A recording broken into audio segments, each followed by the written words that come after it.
ای بوت سیمین دل بر شیرین کشتن عاشق پیرو باشه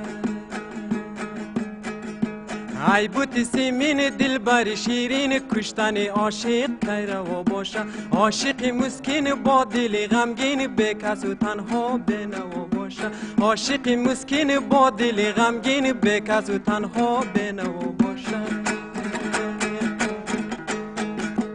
لیلی و مجنون با دل پرخون رفتن از دنیا با دل شیدا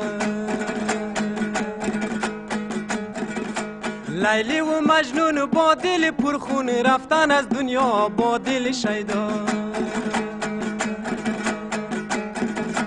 قانونی غم کشت در جهان بنوشت دفتر عاشق پر بلا باشه قانونی غم کشت در جهان بنوشت دفتر عاشق پر بلا باشه ای بوت سیمین دل بر شیرین کشتن عاشق پیرو باشه عاشق مسکین با دل غمگین به کس و تنها بنوا باشه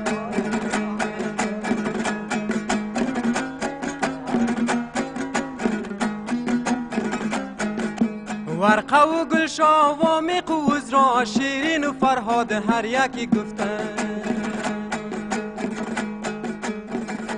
ورقه و گلشاه و میق و عذرا شیرین و فرهاد هر یکی گفتن